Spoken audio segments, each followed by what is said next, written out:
Yeah, hang There it goes. Yeah, there, Okay. I'm recording to the cloud. Perfect. Thank you. Okay, on.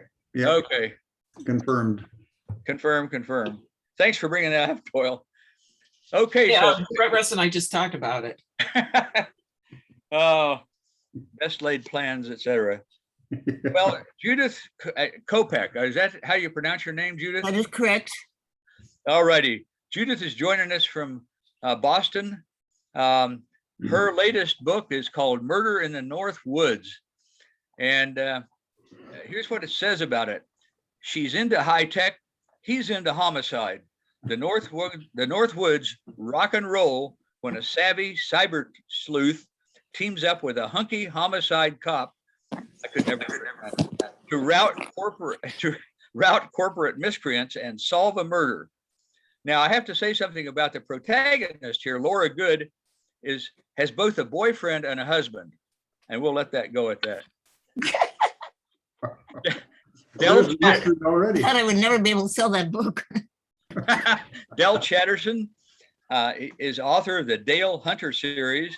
The most recent one is called Merger Maniac, set in 1980s Montreal, Canada, obviously.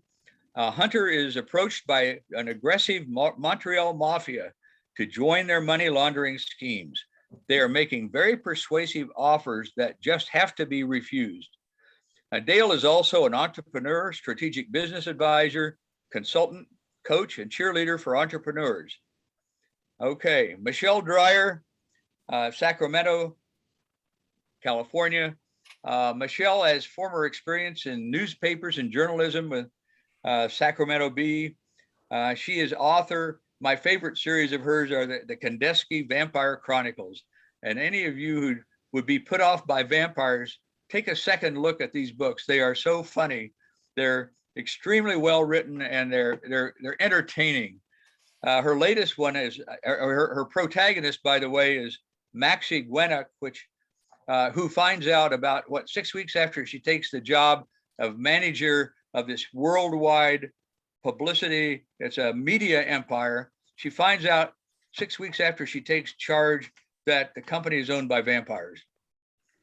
She also is the author of the Amy Hobbs mystery series, Delta for Death, I think is the latest one in that series. And the new series, Stained Glass Mysteries, where Tapestry of Tears is the latest book in that. I think there are just two in that series so far. Just two so far. Yeah. Now, stop here briefly. Janet, has Rob Hart showed up? No. No? Okay. Janet, this is about Janet. She's been writing her entire life, first as a child making her own books, later as an award-winning journalist for newspapers in Pittsburgh and Indianapolis. She uses her experiences covering courts, crime, and politics to create her fiction. She's working on her first novel. Meanwhile, she's the president of the Sisters in Crime chapter here in Indianapolis, and she's developing her fiction writing skills with short stories, her latest of which is Shattered, which is in this book just released, Trick or Treats, Tales of All Hallowed Eve, an anthology from the Sisters in Crime here in Indianapolis. And her story is great. I love it. Doyle Groves, senior data scientist from Proofpoint. Doyle and I have known each other for years. He is one of the people on my cyber cabal who keep me straight in terms of some high tech, particularly internet malware and cyber attacks and cyber crime. Doyle is an experienced R&D engineer, innovator, product developer, data architect, entrepreneur. And by the way, Doyle has started a couple of companies of his own. He is mildly obsessed with helping customers figure out what they want and then delivering beyond expectations. And he's working on new methods for knowledge discovery and predictive modeling from very large data sets. I'm Ross Carley. I also have a story in Trick or Treats that I wrote with Karen Phillips, who may be on this call, I'm not sure. Karen's on, great. Karen's in Sacramento. Our story in Trick or Treats is called The Curse of the Benjamin Mansion. I write mysteries that feature an Iraq vet who's also somewhat of a hacker named Wolf Ruger. But my latest book and the latest in that series is called Cryptokill. Cryptokill is set primarily in, well, it's set in Chicago, but also in Toronto. So I love Toronto and other places in Canada as well. So the book is set partially in Toronto. The new book I'm writing right now is called The Three-Legged Assassin, and it's a new protagonist who is, I won't tell you what the three-legged assassin refers to, actually. It'd be a spoiler. So with that's the quick introductions. And Janet, I'm going to throw it back to you and let you moderate. What do you have? Well, it would be nice if each of the authors would really start kind of talking a little bit about themselves and what they write and how you kind of get into writing and why you're on a cyber panel. Michele, I see yours is the first face I see here. So if you could talk about that a little bit. I'm on a cyber panel because Russ yesterday said, you have to be on it. So, but we actually go back to, I think it was Bouchercon in New Orleans. I'm not sure if I got that right. And I was on a cyber panel with him then. And I don't write a lot of high-tech books or high-tech things, but I do always have some tech in my books. And part of that, I started out in the news biz with the San Jose Mercury News years ago. I won't tell you how many years ago. And that's really, like everybody at that time, in my desk drawer, I had a partially written novel. Never got published, never got finished. But when I finally realized I wanted to retire at some point, I actually sat down and finished my first book, which turned out to be Edited for Death. And it's about a newspaper actually managing editor. Gee, how about that? And all the things she does with her cops reporters and all that. And I really enjoyed it, but I finally had to break down and get a coach because I was just lost in this words. And when I finally got through it, she said, now see, wasn't that easy? You're going to love the next one. And I thought, lady, I'm never doing this again. Never doing this again. Well, I'm on my 18th book so far. So in the newspaper series, there are 3 books. They're all set somewhat locally around the Sacramento area. So a lot of people here like those, which is good. What happened was that my son-in-law said, why don't you write a vampire book? And I said, I have not a clue what a vampire book is. I've never read one. And he said, go look at a bookstore and see the size of the vampire books and then the size of the mystery books. Although I'm not that sure that's so weird. And he said, tell me you can't write a vampire book. So I read a couple and went, well, shoot, those are nothing much more than a little bit of romance more than anything else. So I started the Kandinsky Vampire Chronicles, which is Russ was talking about. I'm finishing up the 11th one of those right now. Oh. And the 10th one is called, and this one actually has, oh, here we go. This one actually has some tech in it. I can never figure this out. Anyway, it's called Red Bear Rising. And the tech in this is primarily about hacking from Russia. And the one I'm working on right now, which is called Pandemic Games, the vampires are starting to put together a disinformation campaign that the Russians, in fact, developed the virus and are spreading it. And they did that as a way to undercut the economy of the EU, because if the EU economies are spending money on healthcare, they can't spend money on military things. So it's kind of convoluted, but I very enjoyed it. And I have to tell you that Russ is my go-to person for any kind of tech, although I think Doyle's going to come in close to second on this one. But I discovered in writing the first of the Amy Hobbs, the first of the Staying on the Soul ones. Man, I don't know how to do it.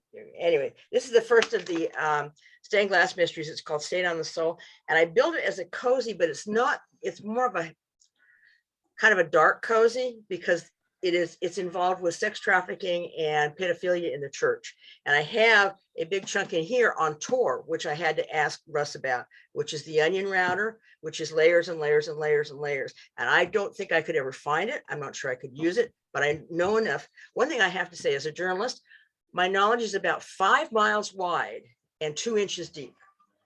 And I can see challenging. So that's oh yeah. Oh yeah. Yeah, you can write 2 paragraphs on almost anything. Yeah. Dell, can you talk a little bit about what you're writing? And I was particularly intrigued by the fact that your stories take place in 1980s Montreal. I'd really like to hear a little more about why 1980s Montreal, how you research tech for kind of that era and make sure you're not being a little too modern. I know I think of myself as always having had a cell phone. I can't imagine, I have a hard time remembering what life was like without it. So if you could talk a little bit about that and talk Yeah. more about your kind of cyber background. Well, yeah, that's a good point. And it is a dilemma to write about the 1980s technology and first of all, remember it correctly and then explain it properly to people who were not there. Some of the people who were there disagree, their memories are different, so that's also an issue. And the most recent novel, which is in front of publishers and editors now, called Bad Boys in Boston, is jumps forward 30 years to 1919 in that era we vaguely remember, called pre-pandemic. You mean 2019? 2019, sorry, yeah. Did I say 1919? Oh, there was a pandemic then too, so what the heck? Yeah, that's it. It has had an effect on my memory, I think, as well as my vocabulary.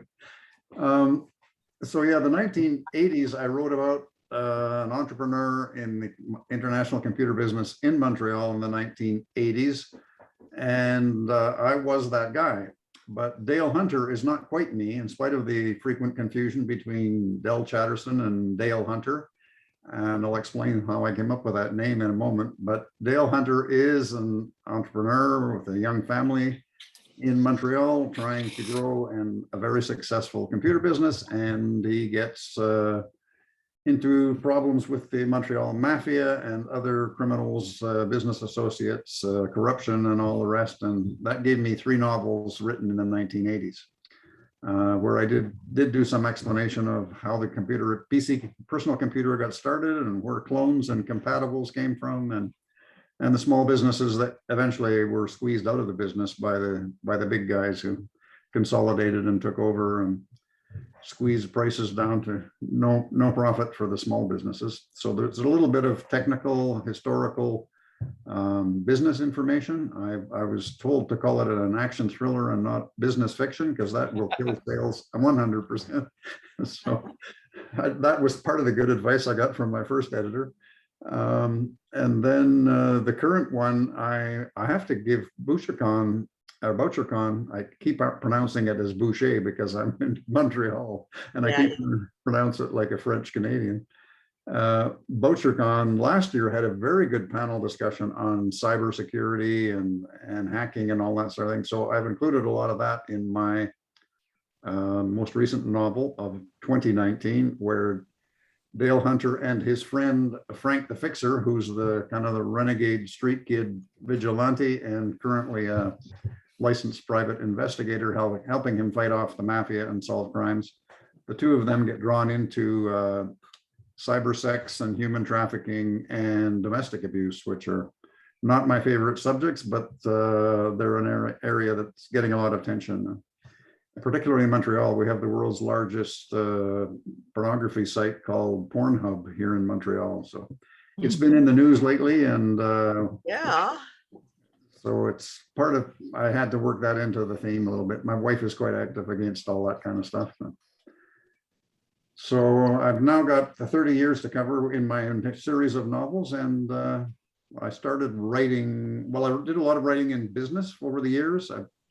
My grade 10 English teacher inspired me to pay more attention and learn how to write better. And my grade 11 teacher threw me out of journalism class because it was in the vocational program. And I was supposed to be in the university program. So my writing career ended in grade 11. And 50 years later, I started with some fiction. I wrote a short story about murder in the underground mines because I graduated as a mining engineer and worked in management consulting underground and almost got killed. So I realized what an easy place it was to commit a murder. So that's kind of the background that led to my short stories, collection of short stories, and my crime fiction. Thank you. I've got to make a quick announcement right now that I'm going to ask everybody, if you're not on the panel, please turn off your video and mute your computers. Thank you. Judith, can you talk about your writing and what has influenced you and what led you to get on a panel on cybercrime? I was appointed on the panel. I was kind of shocked because the book I'm writing now, which is set in South Central Kansas, 1953, the only technology is a new threshing machine. But actually, what has mostly inspired my books, first of all, I worked in IT for 25 years, mostly on IBM mainframes and HP midframes. And of course, iPhone. That is not the kind of thing you want to sit and write about. But what inspired my books was usually a vacation. The first book, I found myself in Hong Kong and on to Singapore, and then into Germany where my husband's family lived. And I thought, oh, gee, I could set a novel there at the university, Göttingen, because it turned out they did not have a computer school.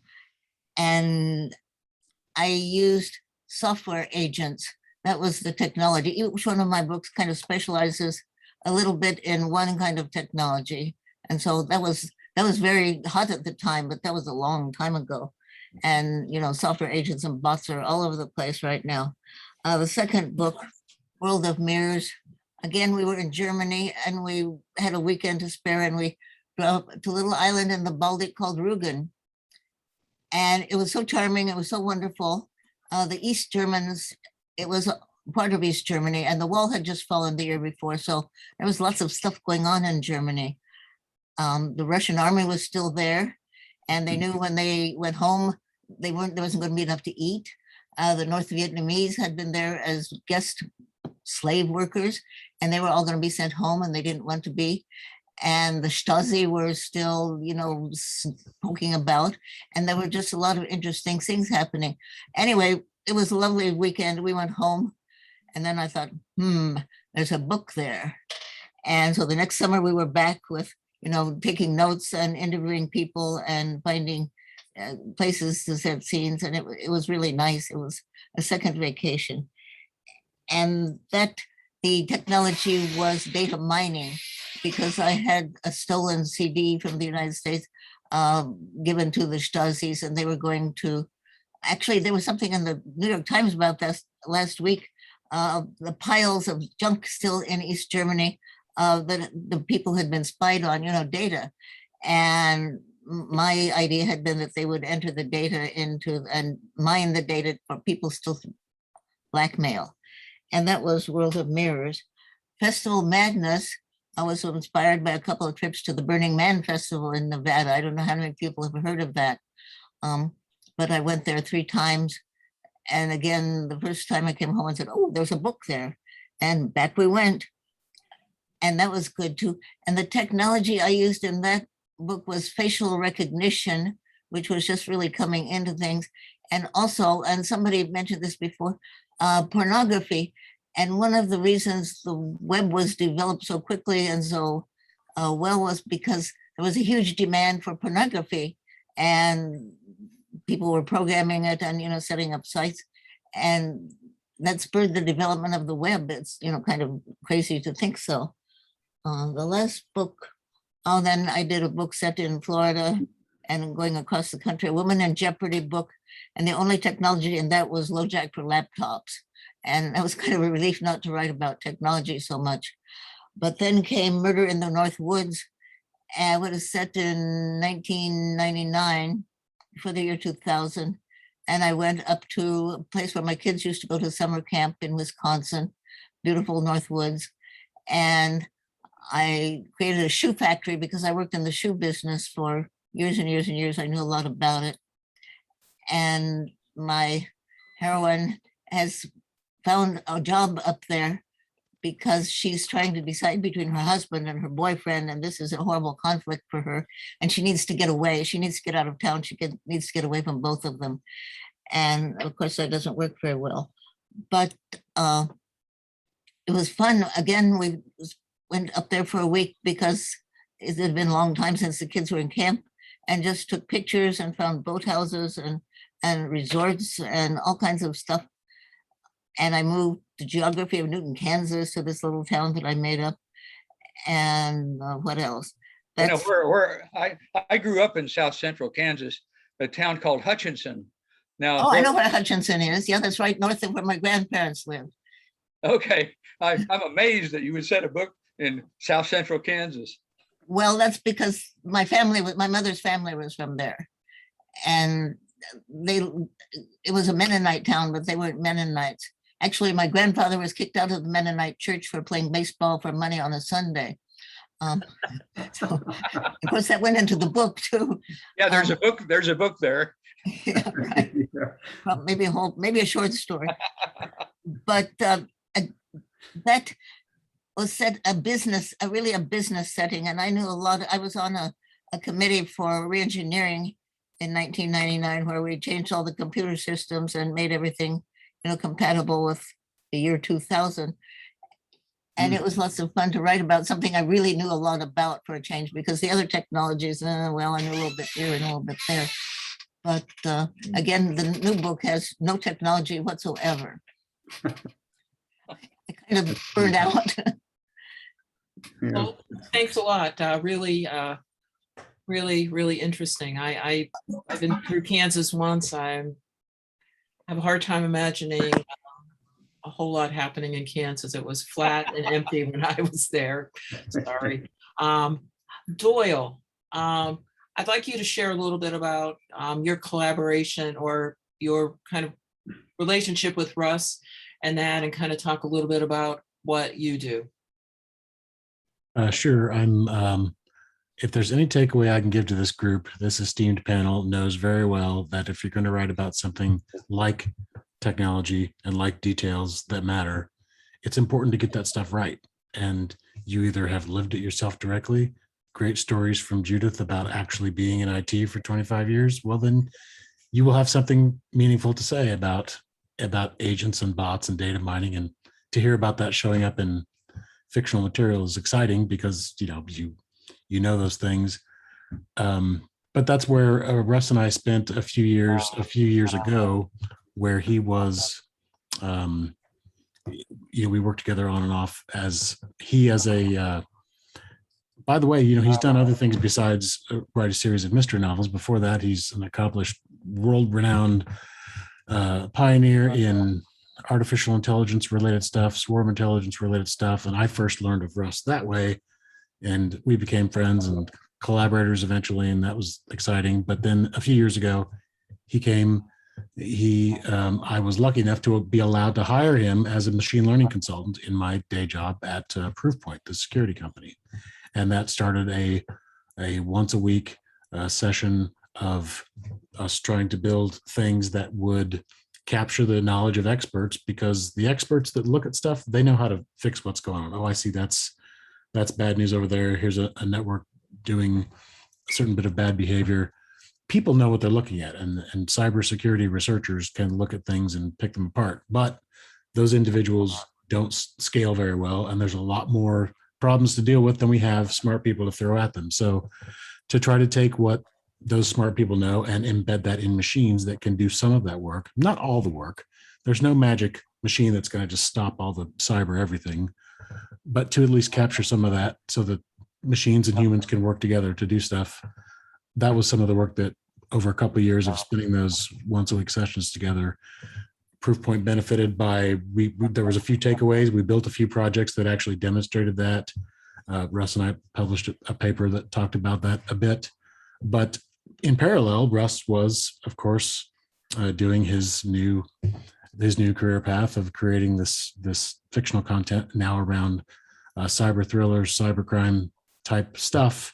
And again, to live in that environment and talk to these people directly and learn terminology and techniques and everything, there's no substitute for taking that and putting that into a presentation, a new story, and have it ring true. There's nothing we all hate more, especially when you know something specific and you're in that technological field, because I'm going to go look up a story that talks about data mining and I'm going to, get excited and scrutinize that.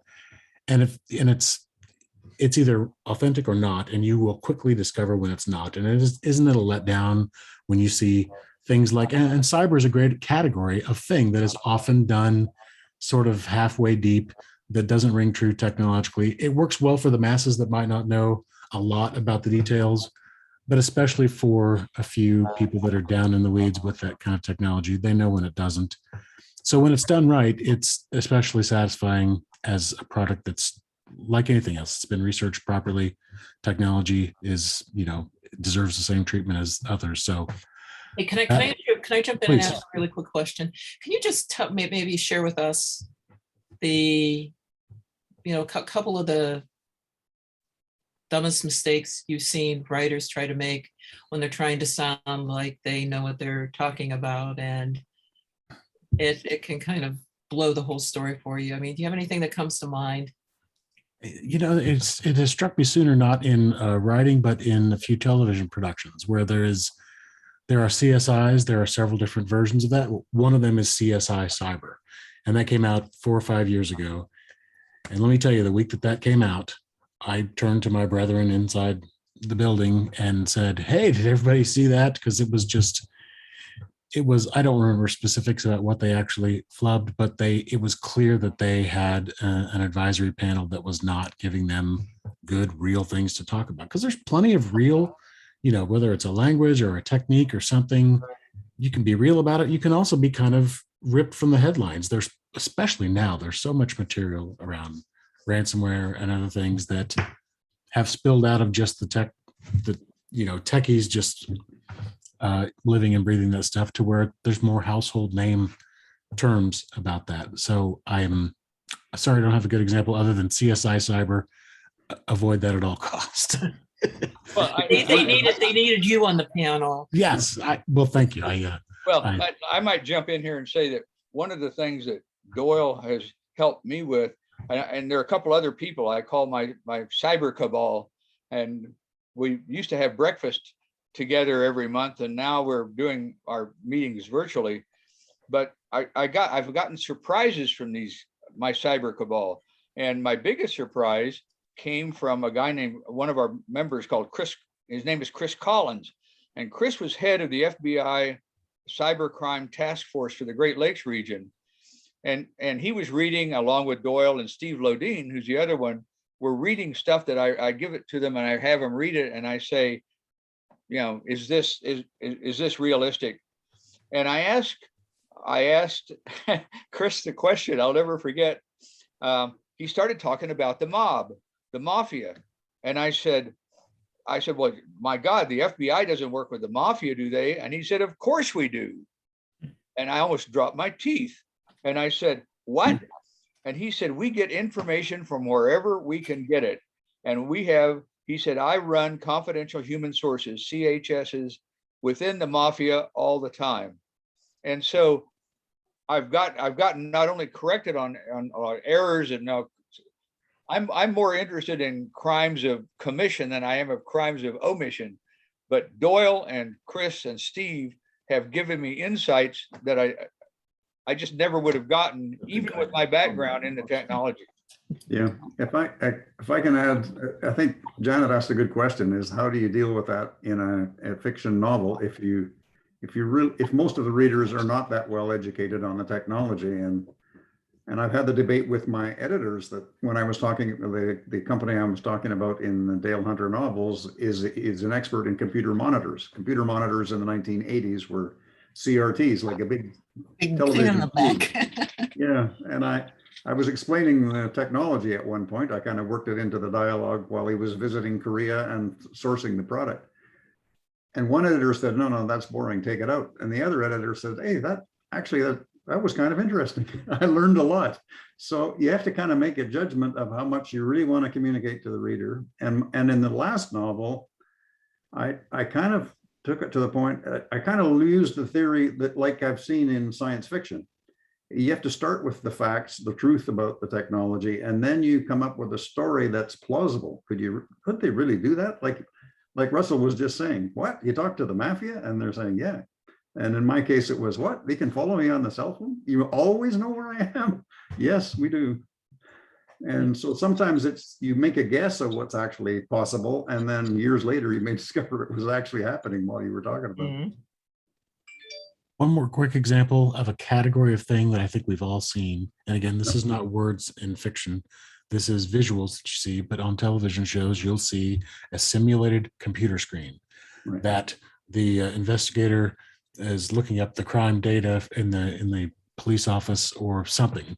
But some screens are done to look like they're all, quite simply, they're authentic and believable, or they are made up for this television show. And I think I would like to think people look at those and can just tell. The other parallel example is big control rooms like the bridge of the Enterprise or other places where there's lots of computer and control panels. Right. The more decades you go back, the more it's just a matrix of blinking lights that blink in no particular order. And we all know that those are not indicating anything. I'm obsessed with interfaces, and everything should mean something, and everything's trying to tell you something. You look at the big anonymous henchman rooms where stuff is happening, or computer screens and you can tell quickly about authenticity or not. And there's a version of that in words and writing that is just go at least partway deep on research that people will, if you do end up with technical people in your audience, they will at least be impressed and pleased to go along for the ride, and for everybody else to learn something along the way. Yeah. Russ and I both learned things as he decided to put things into some novels that we both said, well, yeah, let's go find you to ask about that some more and get to the bottom of it so that it really rings true given the ultimate test. Well, Russ, can you take a couple minutes and talk a little bit about your writing and how besides working with Doyle here, work to keep it authentic, and kind of bringing that in. And one more thing I'd like you to consider. Have you ever been at a point where you knew something really cool, but for the sake of cybersecurity, you didn't write about it, or you felt you shouldn't write about it? Let me handle the last one first. I guess I've been there in a former life when I did have jobs where I had a security clearance. And I was a military intelligence officer, and I was working in for contractors and in work for the Navy and the Air Force, where I knew stuff that I couldn't put down on paper. But and so I have honored that up till now. It's interesting because there are a couple things I wanted to put in my novels that were classified very highly, and recently they have come out. And I don't want to bore you with the examples, but I feel free. You gotta give it one example, please. One example. Yes, please. Well, it had to do with the death of a Russian cosmonaut, and I don't want to say any more than that. But I was there when we picked up the signals, the biomedical signals on the Russian cosmonaut that burned up on reentry. And there's some aspects of that I want to use in a novel sometime. And now I feel free to use it. It's declassified. I got into the mystery business because of Les Roberts. And I think most of the people on this screen will probably know who Les Roberts is, but he's mystery writer from Cleveland. Well, he was in LA originally, went to Cleveland, and he wrote, I think, 13 Milan Yakovich mysteries in Cleveland. And Les was my inspiration to start writing mysteries. And he and his significant other actually edited my first book. I wrote Dead Drive, and I got hold of Les and say, I need editors. So, and at least I knew I need editors. I still know that. And that's, Russ, everybody needs an editor. Yeah, but that's what I tell my students. Everybody needs an editor. You know how many mystery authors there are out there that they, and I'm sure you've had them ask you this too. Just in the last week on the internet, I've had at least 2 people, or maybe 3, ask me, I've written this novel, what do I do now? And I think they're expecting an answer like find an agent or figure out where you're going. And my first answer is always get an editor. The first answer is always, and if one editor doesn't work, get 2 editors. But I'm used to that. I've published 4 nonfiction books in the computer area. One of them called Swarm Intelligence, which essentially put my younger son through Purdue. Swarm Intelligence, I think, went 37 printings. And so I've written nonfiction books, and I'm used to having editors tell me what a lousy, how lousy my writing is. Oh. And so I think that's something you have to learn. Janet, you're right. I mean, you teach writing, and so your students hear it, editing. But a lot of people getting into this, I think maybe even like Dell, I mean, you didn't take writing courses, did you? Not specifically, no. I've done lots of reading, and I guess I got started professional writing, if you like, when I was a management consultant, and I had a lot of editors, senior partners who rewrote everything so that it was more amenable to what you wanted the client to do. And then I've written a lot of advice and articles for entrepreneurs, and I published a couple of business books. And to make both in my original consulting and in the books, I used a lot of what I called real life stories. I changed the names, but I told about entrepreneurs that did the right thing or the wrong thing and what happened. And a lot of the same stories I've used in the novels, but added enough crime and corruption and family drama to make it interesting. That's all fiction, of course. That's not my true story. I wanted to ask though about editing. Have any of you, any writer, and I'd like to hear from each of you, have you gotten feedback from an editor who wants to really either jazz up the techie stuff with some of the cool stuff that they're hearing about, or wants to eliminate it to the point of compromising the story? I'm just wondering if you've had battles with editors like that as you're dealing with some of the absolutely techie stuff. And yeah, I might have to be careful what I say if you're recording this. I generally don't go in depth to the tech stuff because most of my readers aren't interested in that particularly. They're interested to the point of like CSI. I apologize, Doyle, but it's just like. Oh, the other CSIs are fine. Just CSI Cyber. That's the only one that's right. questionable. But, it's like one of the things the same criticism of other CSIs. As a newspaper editor, where people would say, well, just get the DNA evidence. Well, hello, you don't get that in 3 hours, At the beginning, it was like weeks. And on CSI and all those other shows, it's like immediate. All this stuff is absolutely immediate, which of course is not true. So I decided when I bring in things that I really don't know that much about, I try and not go too deep into them. So most of my tech stuff is fairly straightforward. I do have some lines in one of my books I'm working on right now about why are you bothering to put a tracker on that guy's car? Just look at his cell phone. Or look at his GPS or his Google Maps, because you don't need trackers anymore. So I bring things like that in, but I don't go very deep. So I haven't had very many people ask about it. They ask about a lot of other things, but they don't ask about that. I think for me, editors have been more likely to tone it down. One of the people who edited the first couple of books, she would say TMI and scratch out the whole paragraph. Too much information. Yeah. TMI was her favorite.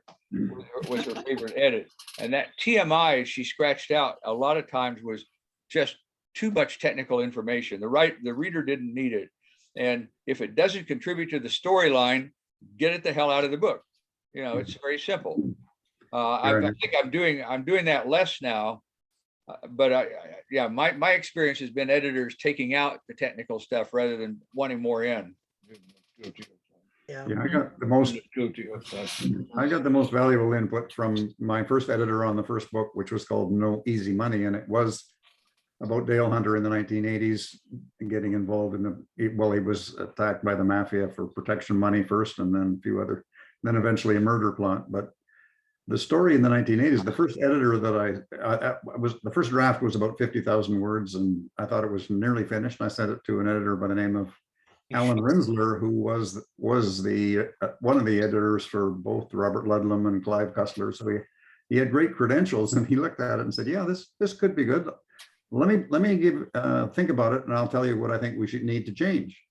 So about 3 weeks later, I talked to him. He said, "Okay, first of all, we have to throw out the 1980s technology. You have to make it current technology, It has to be in the first person, and it has to be about Russian hackers, the people who stole the election, and on. He went on and on. I said, whoa, wait a second. That's not my story. My not story the is about. So I refused to make all those changes, but then the last novel that I wrote picked up on a lot of those ideas. I made it more current. So hopefully it will do better than the first one. Judith. Me? Yeah, especially since you have a background in computers. Have you ever kind of run into? Okay, well, I'm not saying I never wrote a mistake about computers or technology. I never had any issue with editors. I always had plenty of suggestions, but not apropos the technology. But I'll never forget the first time I pitched my book to an agent, and I said, "Oh, my book is about computer crime." And she said, "I find computers boring, and I think everybody else does too." So I was so deflated. This was my baby, and she was dissing it. But people do, I think, sure find some technology boring, and I assume that they would know better than to buy a book or read a book that was on a topic they didn't like. I think character is more important, and story is more important, and setting is more important than all the technology. But you do need some technology, even if it's geared to the fourth grade level. It can still be there. But that's my story about editors and one agent. There are a couple of Karen has a couple of really interesting questions, and this could also kind of really spawn so many other stories. As how much is facial recognition technology like used in our country today? She was talking about having read that in some countries like China, it's used like in 95% of the cases. And there are a lot of TV shows, particularly in the UK, where you see them, tracking a lot of people using technology like that. And any of you, know what's going on, done any research? I guess Doyle's probably the one who might be able to address it best from a technical side. Just to say how prevalent that is, I kind of agree with those kind of three levels, where China is more and England is kind of in the middle, but certainly on a path to try to deploy in lots of places. Here in the US domestically, I think it's kind of in the very early stages. Airports and security there for sure, but in other places, it's kind of hit and miss for like a particular local town having things blanketed so that it's all around there. I don't see that widely deployed yet, but I don't know much about that issue, to be honest, about how much, other than just those rough levels of deployment around the world. That's what I can say is. Yeah, I will say that the United States is using it pretty heavily in immigration areas. And really the field is something, it's more than facial recognition. It's called biometrics. And so the biometrics, facial recognition is one aspect of biometrics, but things as simple as fingerprints, as simple as the spacing of your eyes, for example, that's not exactly facial recognition per se, but the measurement of fingerprints and other biometrics is on the rise. And yeah, I agree with you. China's way out there.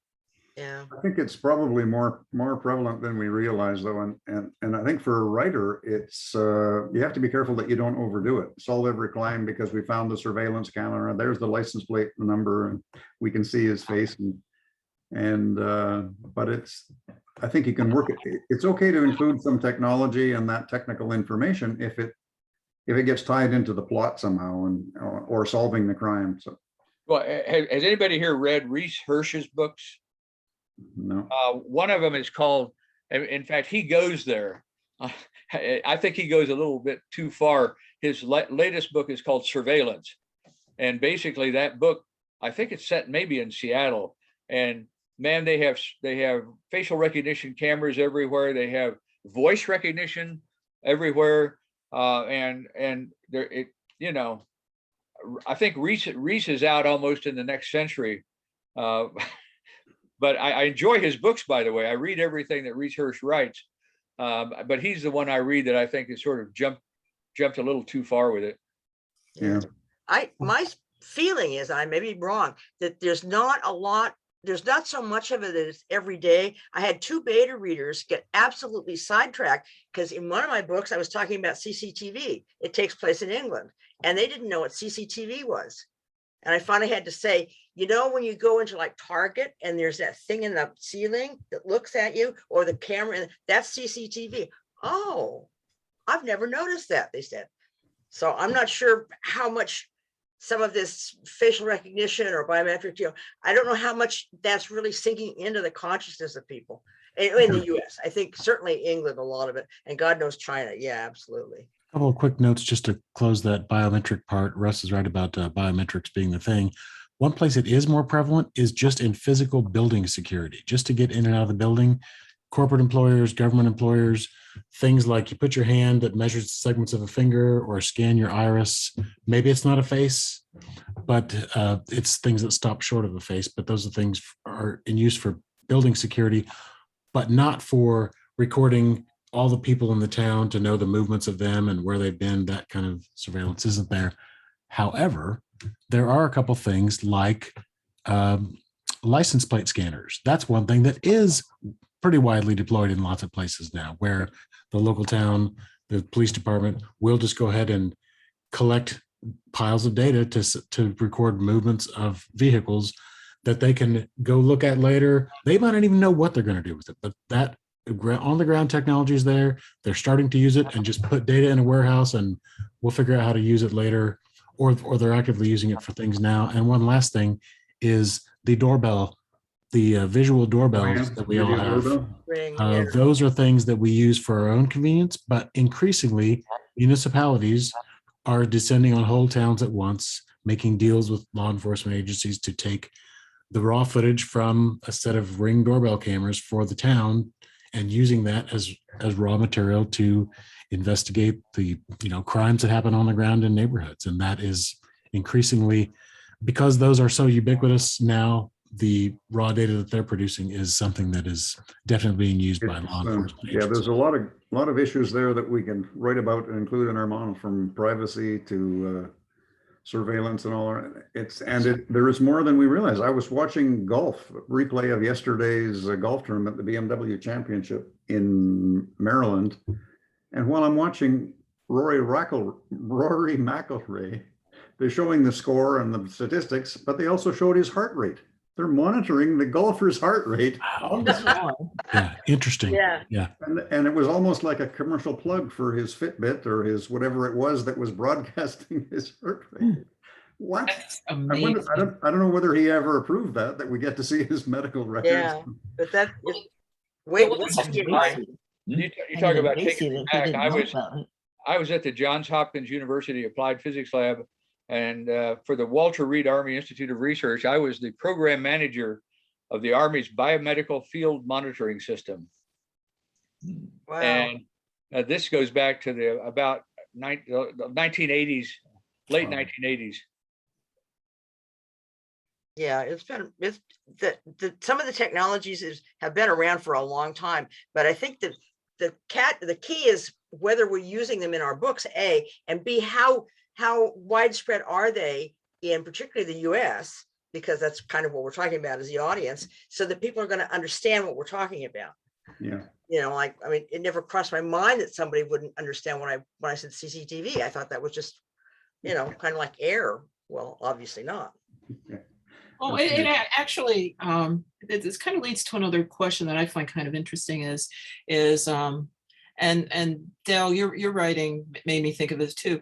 How has technology changed the way we write crime, mystery, thrillers? Because used to be you could be in a place where you couldn't find a payphone to reach somebody, or you'd be kind of out there by yourself. Now, cell phones are everywhere. So it's changed the way we kind of plot our stories, doesn't it? Mm. And how will some of these things we're talking about, really transform the way, we look at mystery crime writing? Yeah, it's an issue, as we were saying earlier, and as Doyle was observing, that is particularly in movies now, and a lot of novels, you have the characters texting each other and talking, and their cell phones are everywhere, and the burner phone is a sort of a standard prop. And I have to be careful because now I'm playing in different time zones. So the current novel I'm writing is, I'd forgotten it was 1993. So Dale jumped up and grabbed his cell phone to dial 911. And I thought, oops, he's got a original cell phone. His cell phone is attached to the car and he's not in his car. So he had to pick up the phone off the receptionist's desks. And then at home, he wasn't on his cell phone, he was on the wall phone. You just have to remind yourself that how recent some of that technology is. It's amazing. And do we want to date our stories? Michele and I have had this conversation before, because as soon as you bring a technology, whatever it is, into your story, and I may say something about, I had a terabyte hard drive, and in 5 years, that's going to be a nothing. And people are going to look at that and go, you want to, we run the risk of dating what we're writing, which in some ways is not bad, but in other ways it can be distracting to the reader. Well, it can be a way. It can be a way to indicate the time frame that you're in, rather than giving the date. You talk about the technology and help people, because there are a lot of popular novels and movies and even miniseries about the 1980s. So if people are kind of familiar with that's when Apple got started, and everybody was there doing those kinds of things. So. Yeah. There's I can't remember his name, but there's a series of police procedurals written by an Englishman. At the very beginning, in a preface, he always says, please remember that these take place in like 1976, something like that, that the technology of that time is so different from today. So don't expect my people to go get a cell phone. They weren't around, Yeah.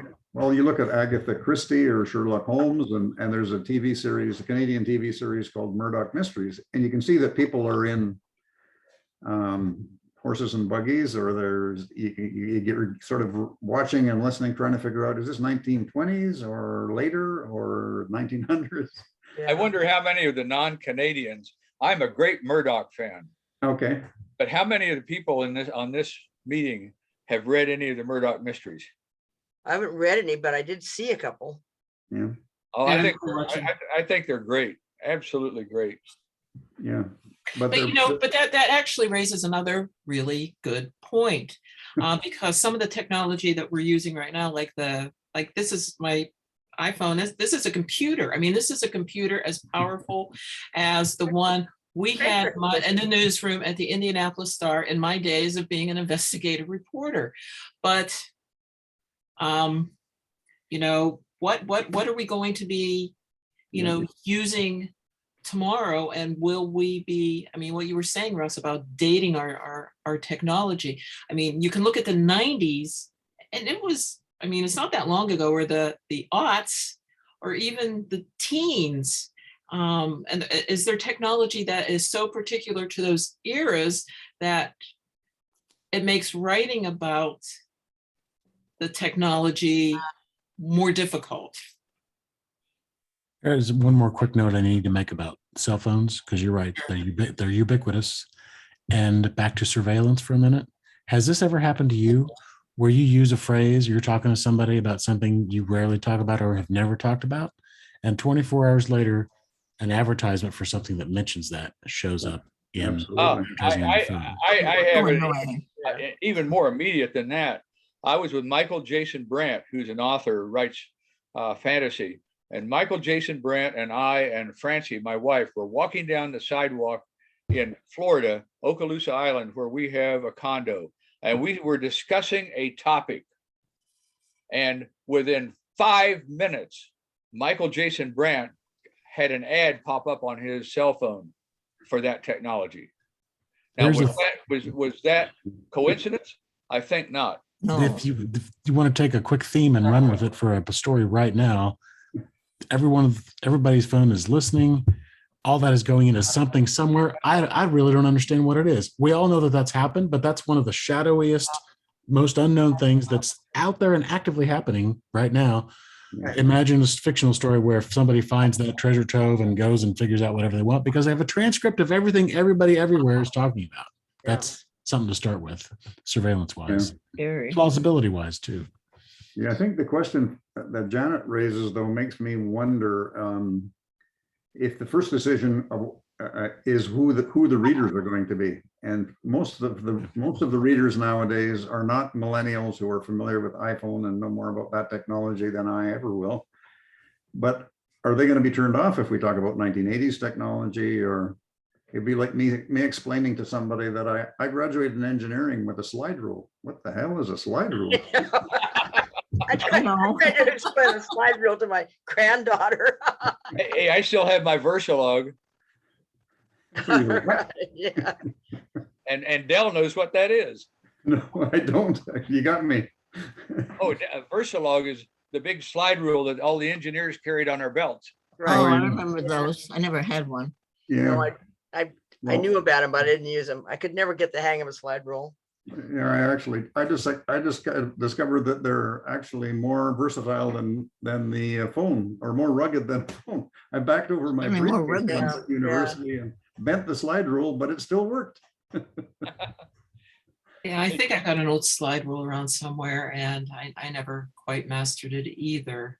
Well, it's like hey, a just small a- computer now that's in a phone. Just to tell you how old I am, I did an MBA before they allowed electronic calculators in the exams. Mhm. Yeah. They thought it was a form of cheating. Well, here's another question from Karen that's pretty interesting is what about drones and technology? Have you guys written about them? And do you know anything about, besides what we read in the newspaper about, where drone technology might be going? I haven't seen Amazon drop off any Okay. boxes via drone here, but Yeah, in fact, I worked on a drone project at the Applied Physics Lab back in the late 1980s. And I have drones in the book I'm writing right now, The Three-Legged Assassin. I actually have had drone technology in a couple of my books. And where we're going is, if you can imagine, almost a pilotless Air Force. Now, I know that's a strong statement, but somebody who Doyle and I know, who is at the Wright Brothers Institute at Wright-Patterson Air Force Base, is going to be flying I think it's an F-18, totally under artificial intelligence, and it's going to defeat the Navy's Top Gun in a simulated battle, dogfight. And that's going to happen within the next year and a half. Well, and there was just a story the other day about remote control ships, basically, crewless ships. And that kind of makes me a little bit nervous, with oilers without a crew on them. Okay. But I've got drones in the book I'm writing right now. And so I don't know that much about them. I mean, my son-in-law has a couple of them, but those are toys. So I went in Google, and probably somewhere along the line in the next 3 or 4 months, somebody's either going to try and sell me a drone or want to know why I want to know about drones. That's one thing I always wonder, because I just use Google. I don't use DuckDuckGo or anything. I don't care if anybody knows what I'm doing. I mean, I'm a writer, but sometimes when you're a writer, some of the information you're looking for can be considered a little sketchy. I'll say that. Oh, yeah. Oh, yeah. sure Yeah. can. Yeah. Hey, Janet, we've gone an hour. I'm wondering if we should wind this up pretty soon. Yeah, we are. I just wanted, and anybody have any kind of parting thoughts around the real challenge of keeping your technology accurate, I guess time appropriate for whenever you're writing, and kind of keeping it so it doesn't kind of take over your story and become a character in and of itself. Yeah. And any final thoughts? That's a good summary of the challenges. That's why we need an editor. Right. Right. Yeah. Well, I think that's a very true kind of worry, I guess I would call it. I don't know. But Yeah. that's usually if I have a question like that, because I kind of know what I don't know. And when I look for information, I do things like call Russ or call my son-in-law who owns a high-tech company, or but something like that, because there's a whole lot about technology that I don't think I want to learn at this point. Not that I'm afraid of it. It's just like, oh, I'm old and that's information I don't need on a regular daily basis. So I want to make sure that when I write about it, I mean, like if you wrote a book now that talked about floppy disk, how many people would you lose? Would they know what that meant? So I try to be conscious of the fact that I don't want to use the jargon that I know when it's going to either be out of date or I'm using it wrong. So I usually try and check with people. I put the name of a newsletter in chat. It's called Cyberwire, Cyberwire. And I highly recommend that to anybody who really just wants to stay abreast of what's happening in the cyber crime area. It's free. You can get a weekly version or you can get a daily summary free. They also have versions of it that cost money. But Cyberwire, in fact, yesterday I sent it to Michele because there was an announcement of there's actually a coup occurring, an attempted coup in Belarus being done primarily through cyber technology right now, and cyber attack. Mhm. And what worries me is I can't keep up with this stuff. Yeah. Well, we are going to wrap this up now. We're at an hour. Really appreciate everybody's participation. Russ, as always, this has been a fascinating panel. Yeah. I never thought Thank I was that interested in the cyber stuff, but you keep me interested. Yes. Well, thanks to everybody. Very So good.